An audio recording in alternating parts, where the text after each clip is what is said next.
દેવ ડેમના પાણીએ ડભોઈમાં વિનાશ વેર્યો છે। પૂરની પરિસ્થિતિ વચ્ચે ખેતીના પાકમાં વ્યાપક નુકસાન પહોંચ્યું છે। ડાંગર, કપાસ, મરચા જેવા પાકોને મોટા પ્રમાણમાં નુકસાન થયું છે। ગંદીવાડા, પ્રયાગપુરા, અંગુઠણા, નારાયણપુરા જેવા અનેક ગામોમાં નુકસાનીના દ્રશ્યો સામે આવ્યા। દર વર્ષે સર્વે કરાય છે પરંતુ વળતર મળતું નથી તેવું ખેડૂતોનું કહેવું છે। ઢાઢર નદીના પાણીના પગલે ખેતીના સાધનો તરબોળ થયા છે।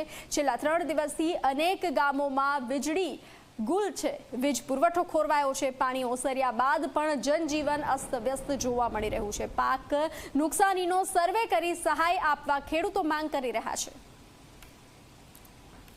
4 દિવસ પૂર્વે દેવ ડેમમાંથી 60,000 ક્યુસેક પાણી છોડવામાં આવ્યું હતું। આ પાણીએ વિનાશ સર્જ્યો છે। બિલકુલ આ ડભોઈ તાલુકામાં અનેક ઘરોમાં પાણી હતા તો સાથે સાથે ઉભા પાકને નુકસાન પહોંચાડ્યું છે। આપને ઝી24 કલાકની ટીમ ગ્રાઉન્ડ ઝીરો રિપોર્ટ પર પહોંચી ગઈ છે। આ અંગુઠન સહિત દંગીવાડાના કેટલાક ખેતરો છે એ આપણે બતાવવા માંગુ છું કે જે ઉભો પાક છે એના ઉપર દેવ ડેમનું પાણી ફરી વળતા આ જે પાક છે એમાં મોટું નુકસાન થવા પામ્યું છે। ખેડૂતો જોડાયા છે, એમની સાથે આપણે વાત કરવાની છે।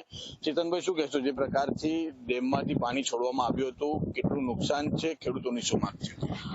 ભાઈ, અચાનક જ આ લોકોએ પાણી અમને જાણ કર્યા વગર 60,000 ક્યુસેક પાણી એકદમ છોડી દીધું અને અમને કોઈ સમય મળ્યો નથી। જ્યાં ડેમ છે ત્યાંથી આવતા ઓછામાં ઓછા 3 થી 4 કલાક પાણી આવતા થાય છે। અમને જણાવ્યું તો અમે સાધનોથી, અમારા ટ્રેક્ટરોથી પાણી બધું જ ડૂબી ગયેલું છે। અત્યારે રોડ ઉપર, અમારી બાજુમાં રોડ છે, રોડ ઉપર એવું લાગતું હતું કે અહીંથી નદીઓ વહે છે। એ રીતના અચાનક જ પાણી આવ્યું અને 1-2 કલાકમાં તો પૂરું આખા અમારા જે ખેતરો છે એમાં બધે પાણી ફરી વળ્યા। પહેલામાં પહેલો કપાસને નુકસાન છે। અમારા ગામમાં 50% ઉપર ગામોમાં ઘરોમાં પાણી પેસી ગયું। 100% સાધનો અમારા પાણીમાં બુડી ગયા। ટ્રેક્ટરથી મોડીને 4 વ્હીલ, બાઇક બધું જ અમને કોઈ જાણ કરી નથી આ ડેમ વાળાએ। તમારે આટલું બધું આધુનિક ટેકનોલોજીકલ પર જો સરકાર ચાલતી હોય તો અમારે કેવી રીતે રહેવાનું આવે?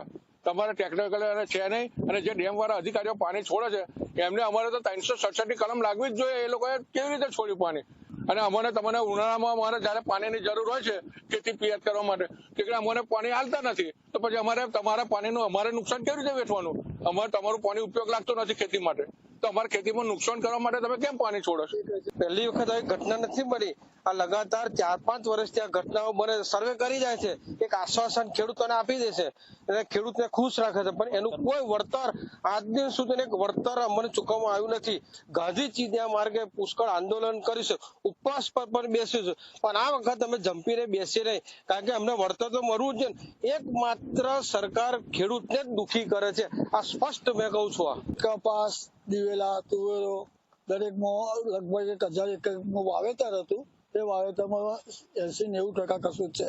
દરેક વર્ષે આ જે જગ્યાઓ છે એ લોકોમાં પાણી આવે છે પરંતુ ખેડૂતને જે વળતર મળવું જોઈએ નથી મળ્યું તેવો પણ આક્ષેપ કરવામાં આવ્યો છે।